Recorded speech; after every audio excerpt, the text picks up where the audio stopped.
बच्चों, आज मैं फिर वेलकम कर रहा हूँ आपका बेटा बायो की क्लास में।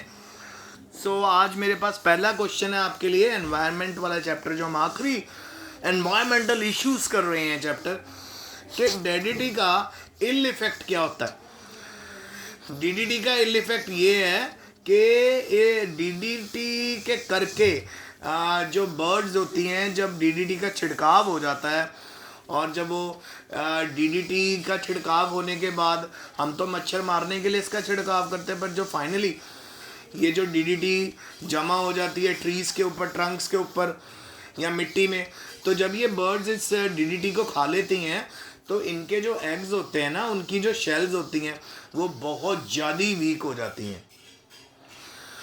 इनकी शेल्स बेटा बहुत ज़्यादा वीक हो जाती हैं और वीक होने के कारण उनके एग्स जब वो बाहर निकालती हैं साथ ही टूट जाते हैं।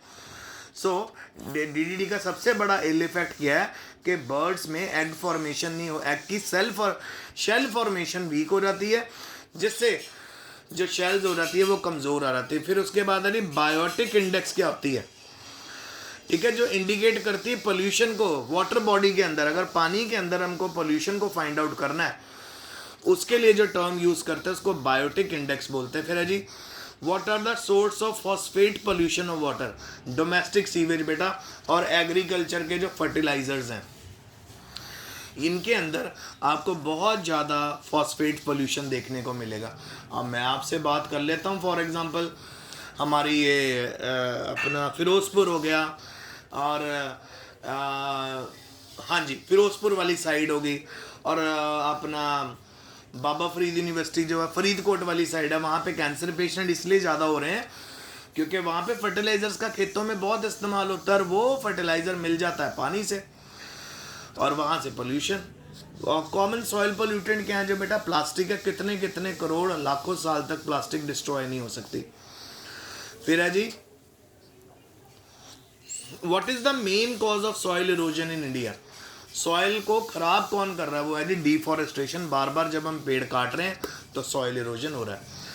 फिर है जी, सॉइल इरोजन होता क्या बेटा, जो सबसे इंपॉर्टेंट टॉप लेयर होती है सॉइल की, फर्टाइल टॉप लेयर होती है, जब वो लेयर, जो टॉप फर्टाइल लेयर है सॉइल की, वो या तो पानी के साथ बह जाए या हवा के साथ उड़ जाए, उसको हम बोलते हैं बेटा सॉइल इरोजन। दो कॉजेज सॉइल इरोजन के अभी आपको मैंने बताया। डिफॉरेस्टेशन, एक्चुअल में जो पेड़ होते हैं ना, वो पकड़ के रखते हैं वो, ठीक है, सॉइल को। पर अगर हमने पेड़ ही काट दिए तो सॉइल कहाँ से पकड़ लेंगे, और सॉइल उड़ जाता है या पानी के साथ बह जाता है। ओवर ग्रेजिंग से भी यही होता है। सबसे हार्मफुल पेस्टिसाइड बताओ तो वो है जी एल्ड्रिन। फिर give one example of ozone depleting substance, वो है जी क्लोरोफ्लोरोकार्बन। क्लोरोफ्लोरोकार्बन है जो ओजोन में होल क्रिएट करता है। रिफॉरेस्टेशन क्या होता है, ये वो प्रोसेस होता है जहाँ पर पहले जो प्लांट थे अगर वो काट दिए गए हैं, ट्रीज काट दिए गए हैं, वहाँ पे दोबारा ट्रीज लगाने को हम बोलते हैं रिफॉरेस्टेशन। ये तो जी 1 मार्क वाले क्वेश्चन थे। अब 2 मार्क्स वाले हमारे स्टार्ट हुए। 2 to 3 मार्क्स वाले सुनेंगे, समझेंगे। पहला है जी, what is browning of air and name the pollutant which cause browning of air. जो नाइट्रोजन ऑक्साइड बनती है वो एटमॉस्फेयर के अंदर, और ये बनती है बेटा जब हम इंडस्ट्रीज़ में कितनी कितनी चीज़ों को जलाते हैं, तो जो ये बनती हैं ये कॉज करती हैं बेटा ब्राउनिंग ऑफ एयर। और नाइट्रोजन का फर्टिलाइज़र भी, ऑटोमोबाइल्स भी ब्राउनिंग ऑफ एयर कॉज करती हैं। अच्छा, सबसे जो नाइट्रोजन ऑक्साइड है वो पोल्यूटेंट है जो सबसे ज़्यादा रिस्पॉन्सिबल है ब्राउनिंग ऑफ एयर के लिए। अब फोटोकेमिकल स्मोक क्या होता है बेटा, जब ग्रे और येलो कलर के ब्राउन ओपेक स्मोक होती है, ये कैसे बनती है, हाई टेम्परेचर पे बनती है। और जब यहाँ पे एयर होती है और नाइट्रोजन ऑक्साइड होती है, कार्बन डाइऑक्साइड, ढेर सारे पोल्यूटेंट जब मिल जाते हैं सोलर एनर्जी की मदद से, तो एक intense solar radiation photochemical smoke में कन्वर्ट हो जाती है। और ये जो फोटोकेमिकल स्मोक है ये ग्रे कलर की, एयर के ग्रे कलर की भी होती है। तो फाइनली ये क्या करती है, ये बहुत ज़्यादा नुकसान पहुंचाती है पोल्यूटेंट की तरह, ठीक है। क्या होती है, ग्रे और येलो कलर की ओपेक स्मोक होती है। कैसे बनती है, हाई टेम्परेचर पे बनती है, क्योंकि वहाँ पर ढेर सारी हाई टेम्परेचर के ऊपर नाइट्रोजन ऑक्साइड, कार्बन डाइऑक्साइड होती है, जो कहाँ से आई, ऑटोमोबाइल्स के पोल्यूशन से, ठीक है, और सोलर एनर्जी के साथ मिलके बनती है। एसिड रेन क्या होता है? एसिड रेन लार्ज स्केल पे बनती है जब गैसेस, एसिडिक गैसेस एटमॉस्फेयर में रिलीज होती है थर्मल पावर प्लांट से, इंडस्ट्री से और ऑटोमोबाइल से। सल्फर डाइऑक्साइड हो गया, नाइट्रोजन डाइऑक्साइड हो गया, ठीक है, ये मिलके बनाते हैं सल्फर ट्राइऑक्साइड, ये वाटर के साथ मिलके बनाती है सल्फ्यूरिक एसिड, लो जी।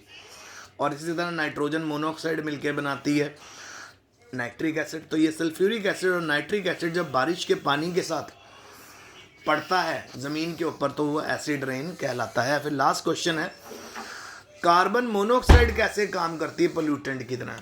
कार्बन मोनोऑक्साइड पोल्यूटेंट क्यों है? तो देखें इसको, देखो जी, कार्बन मोनोऑक्साइड जो होती है वो इनकम्प्लीट कंबस्शन से प्रोड्यूस होती है। जब पेट्रोलियम जलता है इंडस्ट्रीज़ में, ऑटोमोबाइल्स में पेट्रोल का जब यूज होता है तो लार्ज अमाउंट में कार्बन मोनोऑक्साइड प्रोड्यूस होती है और ये हीमोग्लोबिन के साथ मिल जाती है और कार्बोक्सी हीमोग्लोबिन बनाती है।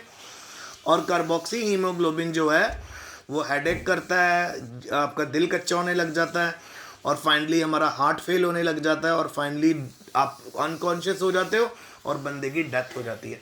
इसको कार्बन मोनोऑक्साइड पॉइजनिंग भी बोलते हैं, क्योंकि ये कार्बन मोनोऑक्साइड गैस है उसकी जो हीमोग्लोबिन से कंबाइन करने की पावर है वो 300 गुना ज़्यादा है, 300 गुना ज़्यादा है एज कंपेयर टू 300 गुना ज़्यादा है एज कंपेयर टू ऑक्सीजन। तो कार्बन मोनोऑक्साइड अगर हमारे हीमोग्लोबिन में जाके चिपक जाए तो भैया उसको रिमूव करना बहुत मुश्किल होता है, सैचुरेटेड ऑक्सीजन देनी पड़ती है हॉस्पिटल में, तब जाके बंदा बचता है। तो आज का लेक्चर यहीं तक ही है बेटा, टेक केयर।